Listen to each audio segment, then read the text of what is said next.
Is that okay?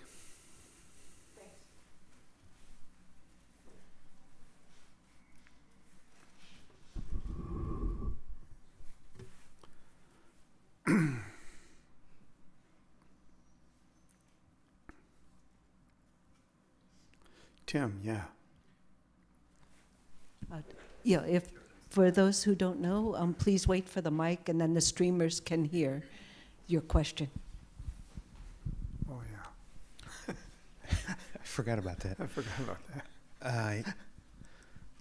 So I appreciate your conversation this morning about the four immeasurables. I want to say that first of all. And second of all, related to the notion of accomplishing the benefit of others. Yesterday, my daughter, Julian, who is, I would describe as an empathetic person, to the point that they're often overwhelmed by the needs of others. And yesterday, Julian said to me, she was talking particularly about this one friend, how can I communicate that I just can't do this all the time? So having some real empathy weariness. And that was who? Julian, my youngest kid. And I actually didn't know how to answer that question. So I'm asking this question on their behalf. You know, what happens there when you're overwhelmed by caring for the needs of others? I don't know how else to say that.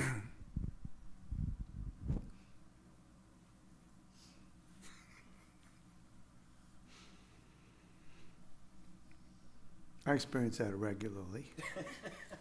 Let's just say. That's good. It's on the table.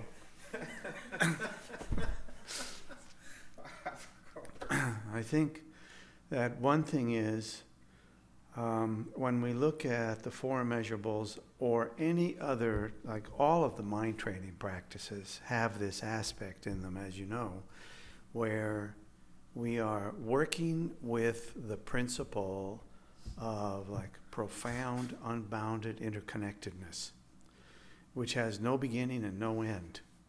So everything that we think or do or say kind of changes the flow of that interconnectedness. So just in our own minds, we can say,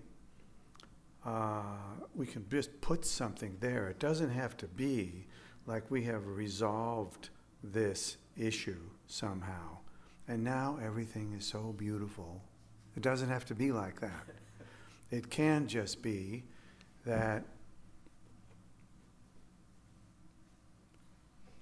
I make the wish that at some point I could do more.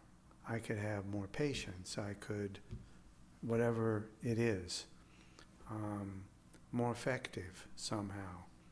Because that's another issue, is that we often feel like I hold the right attitude about it, but I don't see any results. And we know the reason why we don't see results isn't that there are no results. There's results from every word that we speak to anyone that we speak to. It's just that they don't create a mushroom cloud, you know. It's like and we're looking for that. Yeah. And we're always looking for, you know, it's like I flipped the switch. For somebody that I don't like, I actually found that I could make positive wishes for them. But now I'm standing back and I'm looking for the result and it's not happening. That's our childlike behavior, really. If you were to do that 100 times, there'd be results, and we would not probably see them. And if we did, we wouldn't give them much credence, probably, when actually it's a time when maybe we should jump up and down. Like I've said something positive or helpful to somebody who was negative towards me, let's say, And not much happened, and then something happened, and it didn't seem to be connected to anything that I did. And then maybe I discovered that the problem is that I wanted it to be connected so that I could see it, that I could feel like I did something. And that, we know, that's just self-defeating again. So it's a real practice, right? It's not like magic. It is magic in a way, but it's the magic that we're surrounded by all the time, the magic of the confusion of the world and all these things. And it doesn't clarify by virtue of some magic incantation, usually. I don't know what it is. I'd share it with everybody if I did. There's something good about being able to make the aspiration. So if she finds that she just can't do it, that's totally okay. And all you got to do is just have the sense of maybe next time, or there'll be a time when it could. And right now, I need to go for a bike ride, or I need to go do something else. There's no fault in all of that. We're still, if the Buddha was here, the Buddha might say, we are still inherently awakened. The issue isn't that we are imperfect. The issue is that we have not witnessed it. We can't see it yet.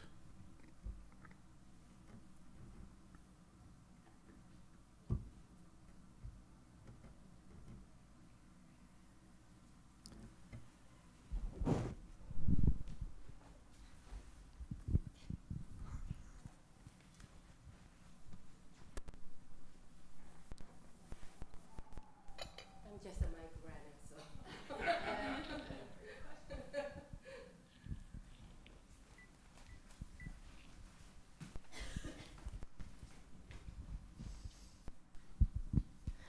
Hi, so my question is, in the Vajrayana, they have deity practices where, sorry, it's having troubles, where sometimes you do visualizations of the deity or yourself as the deity.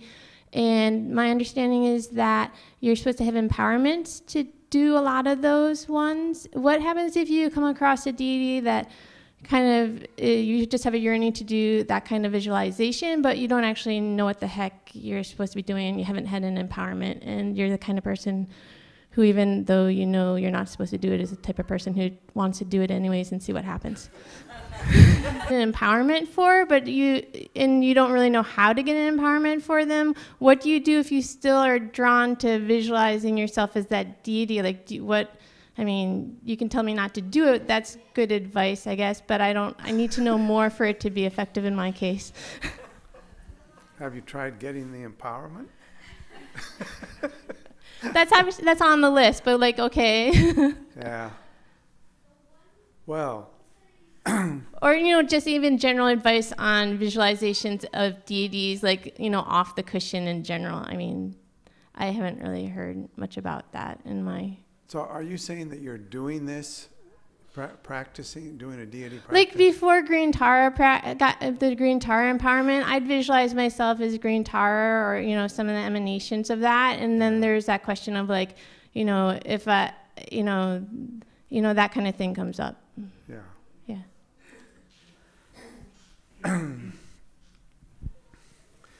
Yeah. These things are not all equal. Not all equal.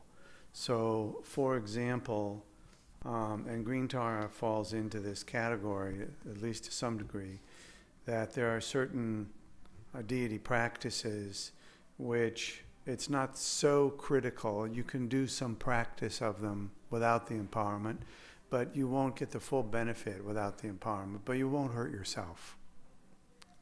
And, like Chenrezig falls into that category. People often begin practicing Chenrezig without the empowerment. And in Tibet, Chenrezig and Green Tara were so ubiquitous throughout Tibet that if you were born there, you just grew up with these things. So you pretty much, it's almost like you had an empowerment by virtue of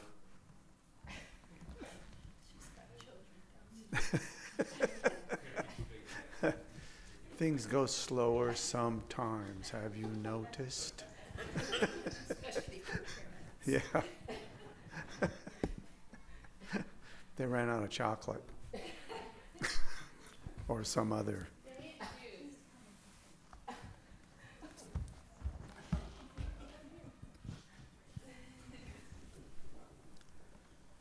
So we can just finish that piece up. It's very important to get an empowerment to any deity practice that you want to do, or that maybe your teacher said that would be good to do. It's good. It's not only good to get the empowerment. In most cases, it's really important to do it. And even with Chenrezig, where it's so many people do it without the empowerment, so many people get permission to do it by a qualified teacher without the empowerment. Everybody always says it's better to get the empowerment. So as soon as you can, get the empowerment. And that goes for Chenrezig or Green Tara.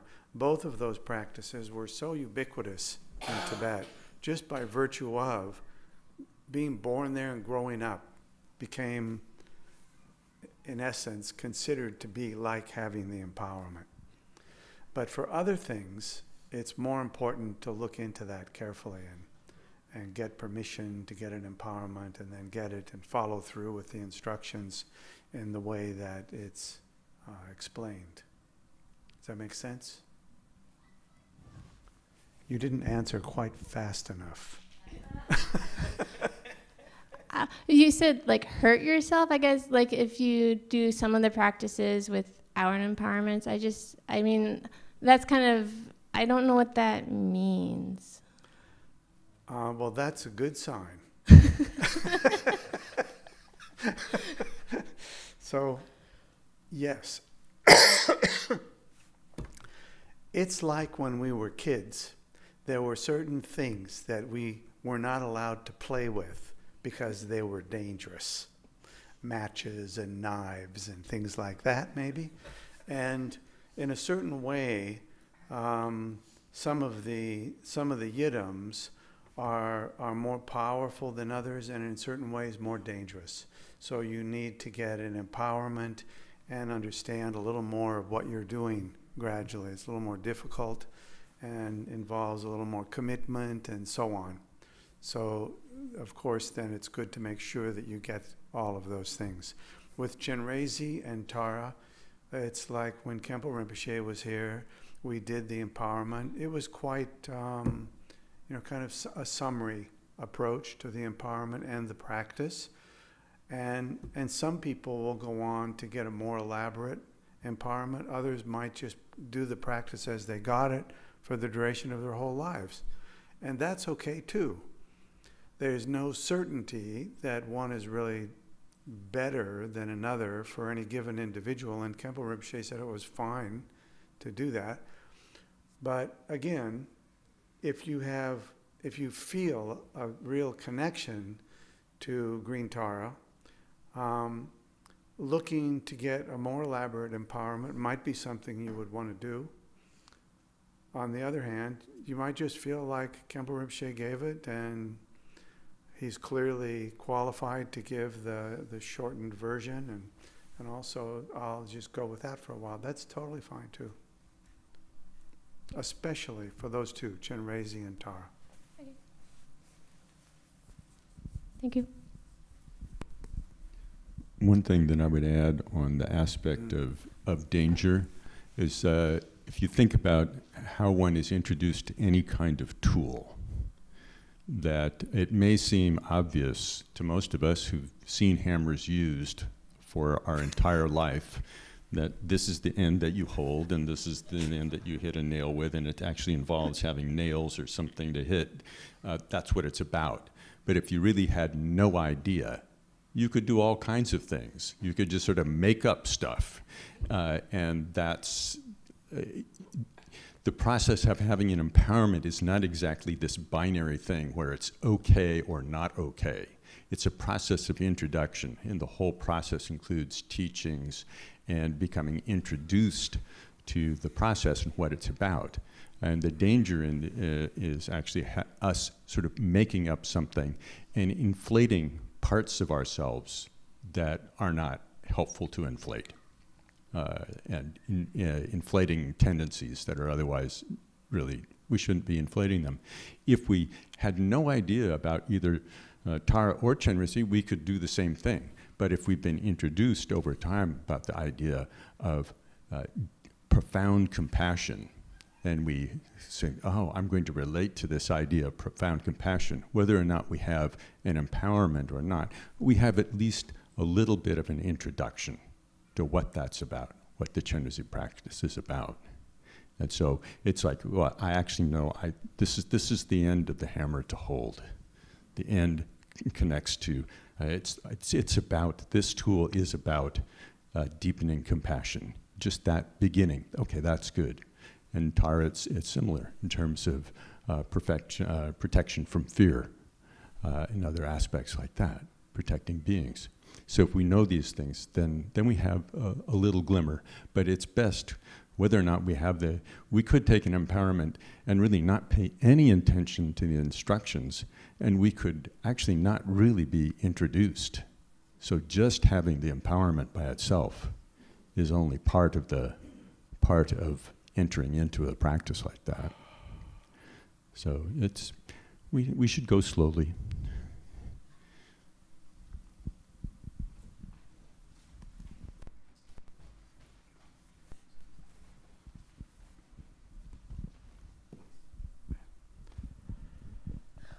I had a question related to the Tara practice.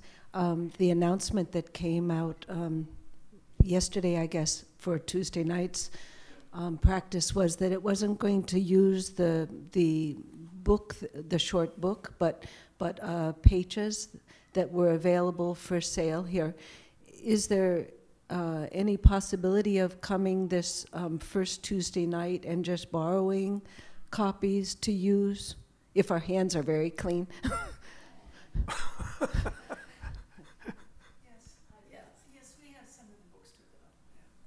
I think there's some loaner copies in that case there, actually, where Okay. the other Okay, thank you.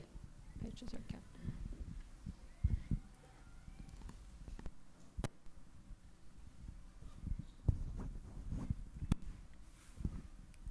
I have a question about compassion relating to current events, mostly, I guess. It's really easy to get into a way of thinking of, I'm compassionate, I love everybody, I care about other people, but there are certain people that don't care. And I guess I don't know the way to deal with that. You don't know the what? The way to deal with those thoughts. Oh, with the thoughts. Yeah, yeah. I think we all share that nemesis. Our thoughts.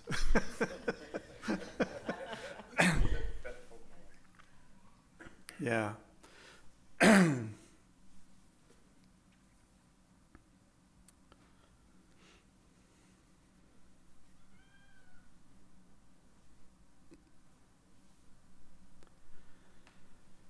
It's not always easy to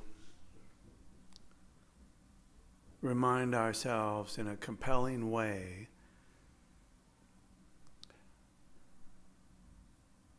that there is no such thing as somebody who doesn't deserve loving kindness and compassion, friendship, good relationships, positive circumstances. It's a kind of easy first step, like there is nobody who doesn't deserve that. Everybody deserves it. Now we could say there are some people in history who we know about who it's really hard to think that they deserve those things. That's a problem that we individually might find ourselves dealing with. There are individuals who deserve something really awful. because they did things that were really awful. But that also, just from a kind of common human sense, that's precisely the cycle that we're trying to deal with. We're trying to get out of that praise and blame kind of thing, where the praise is unrealistic and the blame is over the top. And it doesn't resolve anything. It just continually throws more fuel on all of that.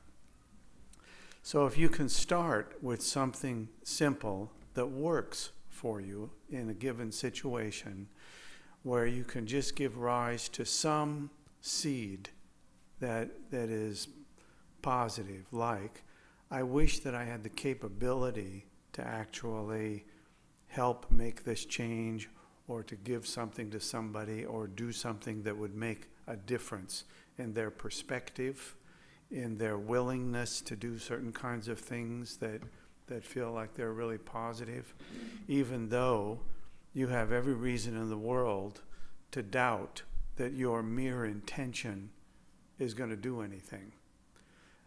But we also know from the time that when we were kids up to now, that intention often doesn't seem to bear any fruit, but if you hold it for a little longer, it often does.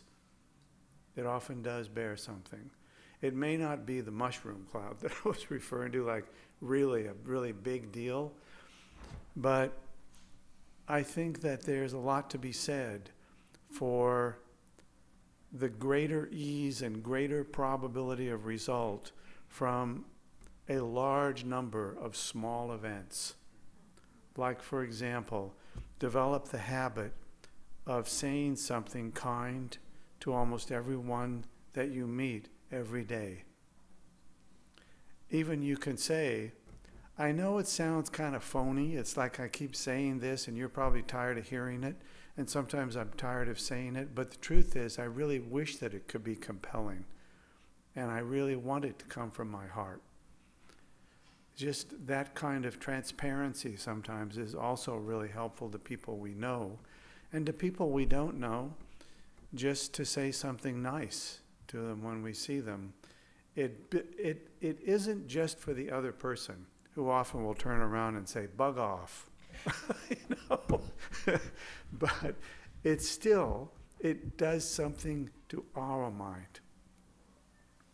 I'm tired of hating somebody, when I actually could say to myself with all the deepest authenticity that I wish that I did not, and I wish that I was skillful enough to make a really positive and helpful change in some way. Those things do bear their fruit in time. Thank you.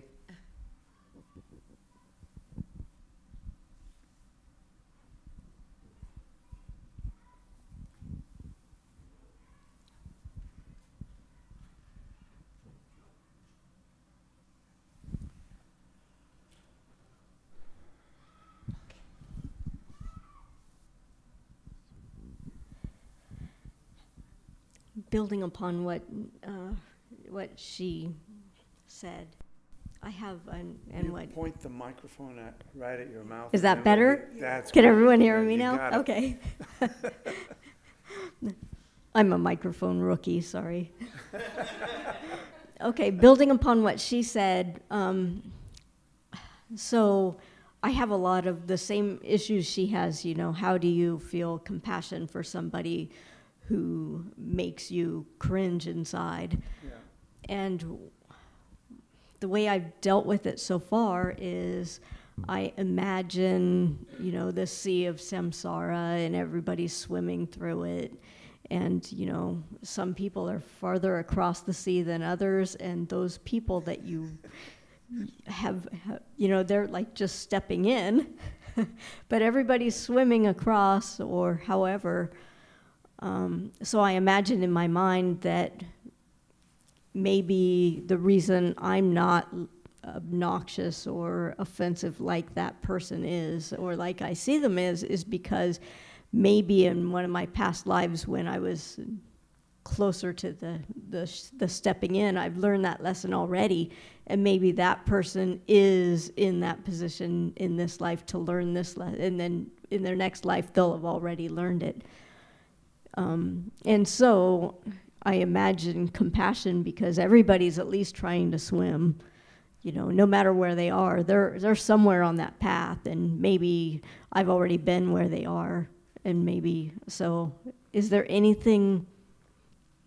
How would I put this? Is there anything wrong with that type of thinking, or am I setting myself up for something by imagining that? Or I guess that's my question. I just wonder if I make up this little, storyline in my mind, is that going to mess me up later? Well, you might have to confess to yourself later. but otherwise, I mean, that's what we all do. We make stuff up. We're like make stuff up machines. And there's nothing wrong with that. In a certain way, when we talk about the Vajrayana, making stuff up is like that's the professional Vajrayana practitioner. We make stuff up. However, having made it up, that doesn't mean that we believe it or that we imagine that it has somehow independent existence separate from our intention and our aspirations and all of these things. And sometimes we get confused by that we can have the experience that, whoa, it's like it's actually come into fruition somehow, when actually that's just not exactly what's happening, and then later we're disappointed in that. So it's a little bit tricky to go too far with that, but it's totally within the realm of what Buddhists do.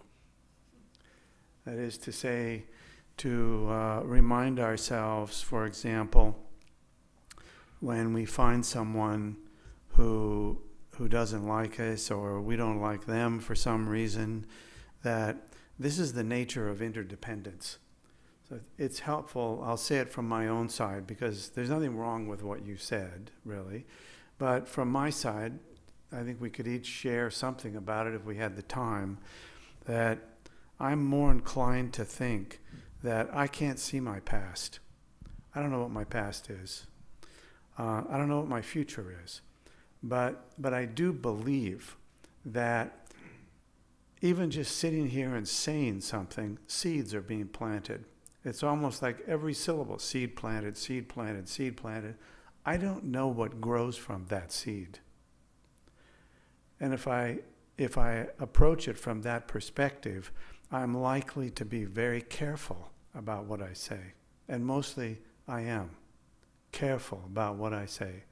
And the truth is that sitting here, I filter about 90% of the things that I think I'm going to say and move on, because either I see somebody cringe out there or I cringe, and we don't know what comes from the seeds, but generally speaking, we know that if you plant seeds of kindness, it appears that's helpful. It's there's some predictability in a sense that we have of it. But then we get into trouble from the other side also. We think that because we were good last week, that therefore we should never have a problem in this life, and people should love me. And these things backfire on us. And that's why you have a Sangha, a community, who are all working on it, so you can commiserate with these things. Kind of get a sense like, oh yeah, that happened to me too. And then you get a larger sense of the potential of continually, this is what we call mind training in the largest sense. Everything that we do, that we speak, that we think, that we say, we are training the mind. Some people will say, well, that's called brainwashing. And we could say anything we want. Yeah, okay, it's brainwashing. We've all brainwashed ourselves for however many years we've been alive, with the help of our friends, our parents, our school teachers, and so on. we come to this point. So we will say practicing loving kindness, compassion, empathetic joy, building a sense of equanimity for all beings is very helpful. And every time that we reiterate that to ourselves and make the aspiration that we would fully embody that, we have just planted a full garden, and it will bear fruit. And we will have the chance, some of those things ripen fairly quickly. So we start to get a sense of how to put those things together. The long term, we want to think about next lives. I think within the tradition, we honor the aspiration for better, helpful lives in the future. And there again, it's considered more helpful to think about it from the perspective of how much more help we can provide to others in future lives, rather than how much better our future lives will be. To the degree we can. Okay? Yeah.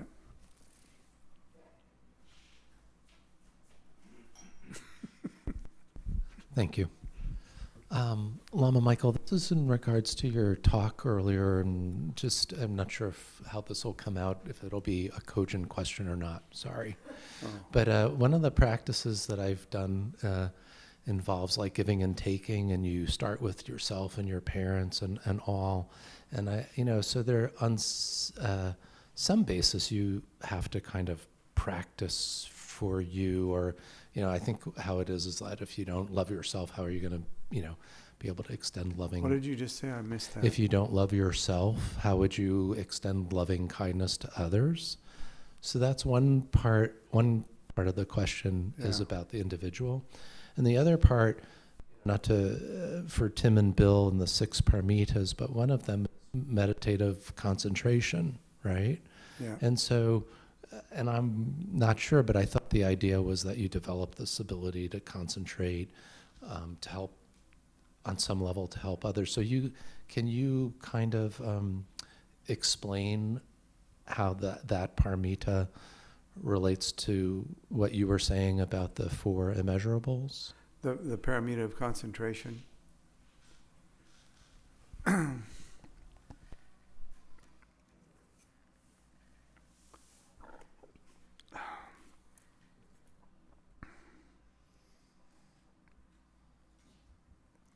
Well, your question seems very clear. So therefore I'm suspicious of my understanding. But I'll say anyway that I think that the paramita of concentration is fundamental to any deep understanding. In other words, if you're perpetually distracted, how are you going to go deeper into anything? It's like you will go shallow into many things because you're continually carried away by various distractions. I think that's fundamental to pretty much all the things we do, our meditation, our study of the Dharma and things. If we can't bring some focus or concentration to it, we're not going to deepen our understanding very much, or at least it'll be kind of compromised. That's my sense of it. It's like you can read something. We've all had the experience of reading a page in a book over and over that we really wanted to read, but we weren't there. We went somewhere else, and then somewhere along the way we realized that we've been reading this, but we didn't actually. Our eyes kind of saw it go by. And so the paramita of concentration, if we get good at it, which we can, then we're more likely to be able to understand what we're reading from a conceptual perspective, or maybe even understand instructions for moving into the experiential perspective, not just the conceptual. We're just more likely to do it.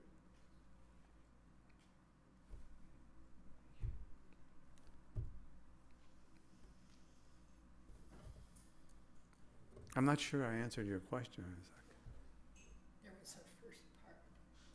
Was it the first part that was? The first part was just kind of, the giving and taking and starting with yourself. And I think they're both kind of related, right? Because you are developing, you said we develop this concentration, right? The person, the I, you or whatever. But, and I think what you were saying earlier is in part, like we do at the end of the practice or the Bodhi, Chitta is to offer things up for the benefit of all sentient beings, but you really do need to develop those skills kind of first for it to have benefit for others. Or you just go, well, this is me. I go, well, I'm connecting to the Buddha mind now, and that's totally fine. There's nothing really wrong with that, but it's not as effective as it could be. And by that, I think it's good to be clear that we naturally want to engage in these practices in order to benefit ourselves. There's nothing really wrong with wanting to benefit oneself by becoming kinder. If we actually focus the kindness that we come to manifest on the benefit of others, then it's a lot more effective. Because one of the main problems that we have pretty much across Buddhist traditions, just take them all, the big issue is me. Look at me, love me. It's like, and we have a certain sense of, we have to appreciate ourselves. We have to appreciate our ability to engage in the practice. We appreciate our aspirations to benefit others. That's all totally within accordance of what we're doing.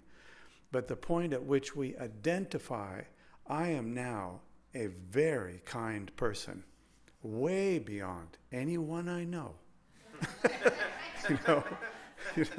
We have tripped and fell. And tripped and fell is totally okay, as long as we know how skinned our nose is. If we don't notice that, or we think my nose is skinned because somebody else caused it, we just left the ring. It's fine. We all make mistakes. If we're not making mistakes again, we're not looking. If we think we're doing everything just right, we're not looking. The one thing that we want to do, it's helpful to go back to the big things and the little things. Don't get stuck in one spot. So the big thing is like the man who approached the Buddha, according to the story, and said, "What is the difference between you and me?" And the Buddha said, "None." Then he kind of answered the question, which was, the difference really is that we are both the same. We both are endowed fully with awakened mind. The difference is, I see it, you don't. Beyond that, there is no difference. That is such an important thing to understand. No difference. That is to say, you are 100% a Buddha. The only difference, you don't see it. And so all of the practices that we engage in are really meant to bring us to the place where we see it. And seeing it is actually also not it, because when we see it, which is actually quite possible, like there's probably many people in this room have seen it. Sometimes we don't know we saw it. Sometimes we see it and we know it, and then we go to our teacher and say, "Hey, did I really see it?" And sometimes you can say, "Yeah, it looks like that's okay." Then we become attached to it. I saw it. Now I'm this, not that anymore. Now I'm this. So all of those things are what the tradition is about. Kind of gradually you focus, then you get lost, then you bring in again, then you get lost, then you relax, and you discover it there, and then you think that's it, but it's not, so you focus. You go back and forth and back and forth. And in the midst of all of that, we have a great attachment to our discoveries. We have a great aversion for realizing that we didn't make the discoveries. In other words, we are confused beings, still working on it. but we gain a deep appreciation for the path. And the secret at that point is, once we have that appreciation, is you must never abandon it, ever. If you don't abandon it, you will accomplish it.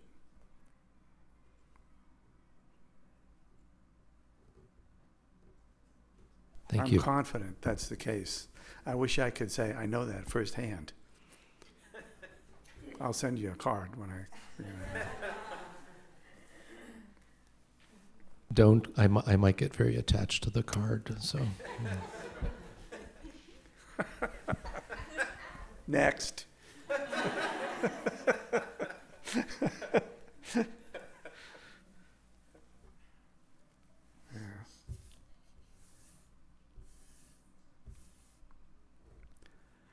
We're just about done. If there's one more, we can do it.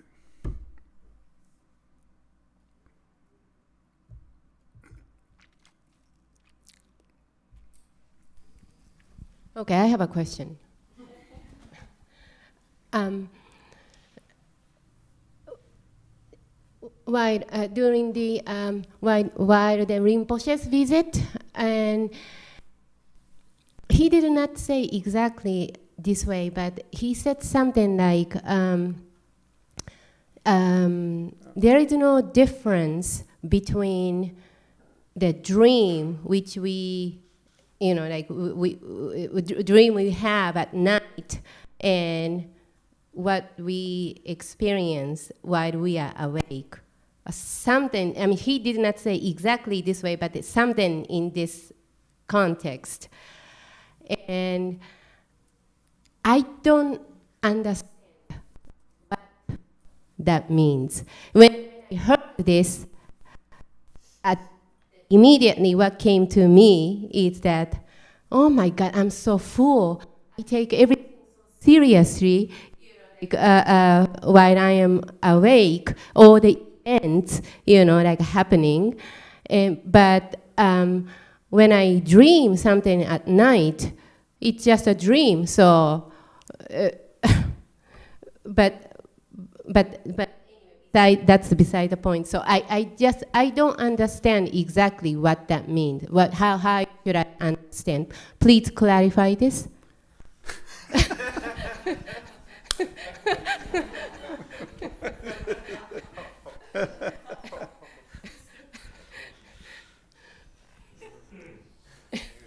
I love your boldness. You are definitely bold.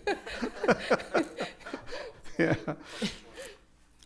Yeah, I remember a very similar situation once where the Dalai Lama had said something and we didn't understand it, and somebody said, would you please clarify what he said?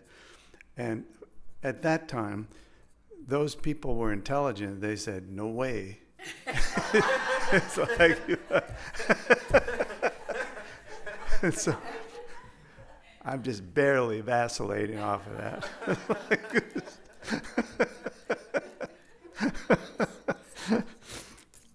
Generally speaking, it's not a good idea to clarify Khenpo Rinpoche's or somebody of that quality and character and understanding to clarify that.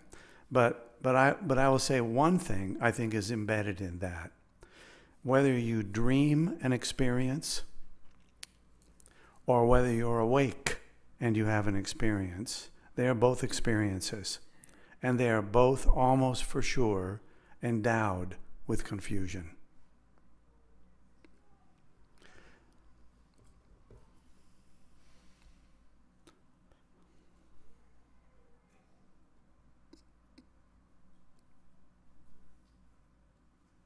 That's it. Point it right at your mouth, otherwise we miss a bunch of it. I'm sorry. That's What? Oh, it's not working. Oh, you need more?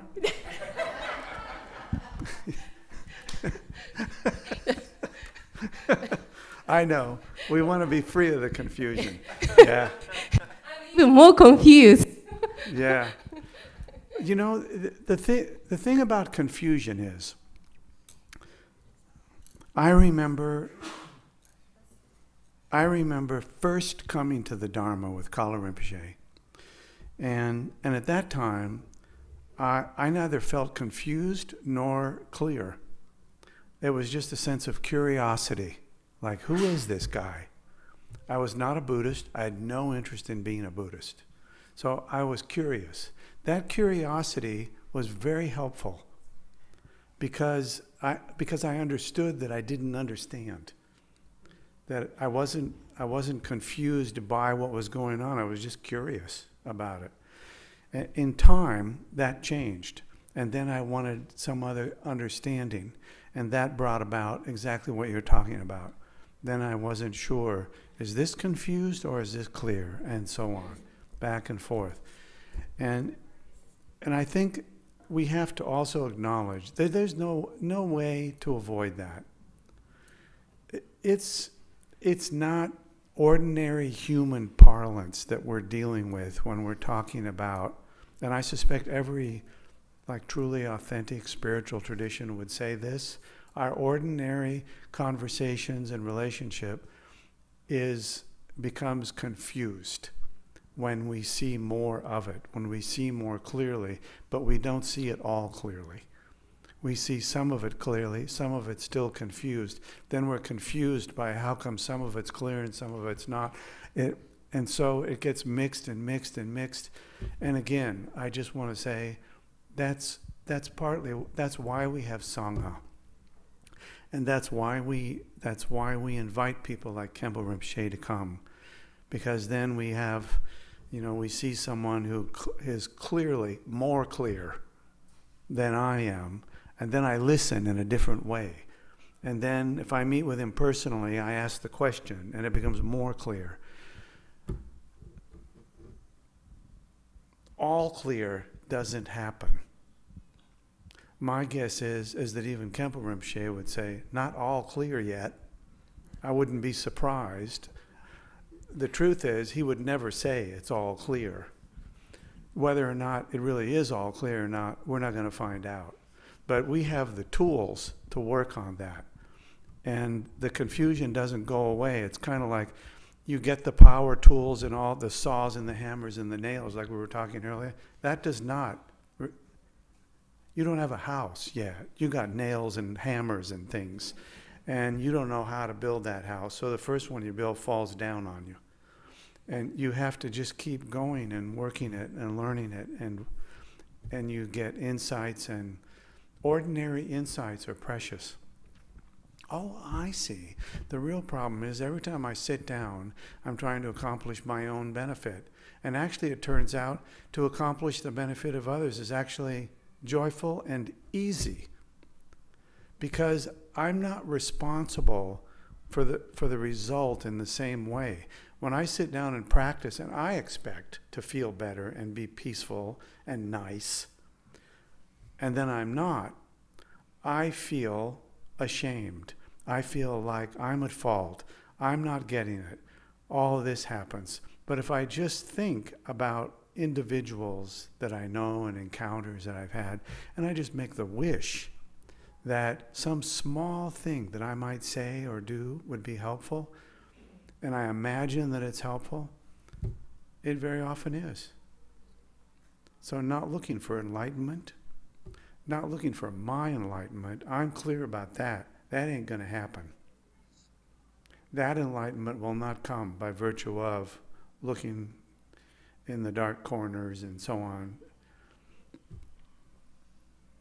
But the joy of being able to just be able to hold a view of wishing that somebody was free of this angst or this had this problem, and then you see over time maybe that they do become free of it, and then you feel joy about that.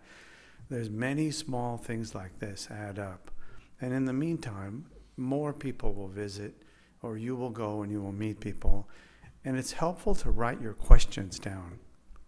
I think many people have told me this, that they'll write a question down like what you said, that he said, it's like no difference between the dream and what afterwards. You write that down, And then over maybe a period of 2 years, you revisit it, you put a few more questions there with it, so it becomes more, the question becomes clear. Then when you state the question, oftentimes people will state a question, they're not clear about what their question is. And so you can, if you can make your question clear, you're more likely to get a more helpful response. And I'm saying that partly because many people had personal interviews with Khenpo Rinpoche. All the retreatants had personal one-on-one interviews with him. And each one of them, we had encouraged them, write your question down, elaborate it, even like 5 pages, like whatever it takes, write your question down. Now you've been in retreat all this time, write your question down. And they did that. Everybody said it was so helpful. And Rinpoche said it was so helpful to have a clear question that had been like carefully considered and thought out. So rather than wait until the next time that somebody comes, start taking notes on what you know about your own mind. Explore it yourself so that by the time you come with a question, you've written it down and all, you can even give the question written. You don't have to even remember it. It's very helpful. Having said that, you do a pretty good job of it. So, okay? Thank you.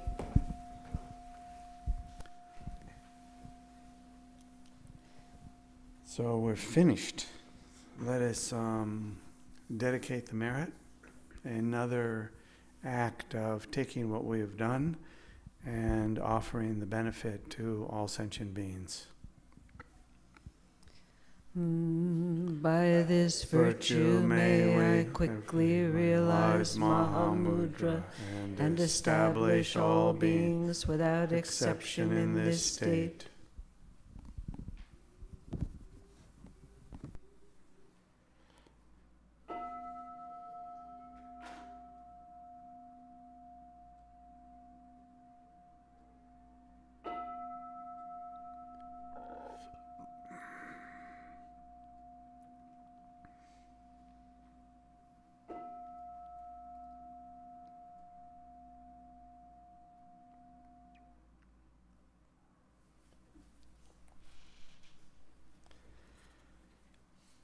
Thank you all. Nice discussion.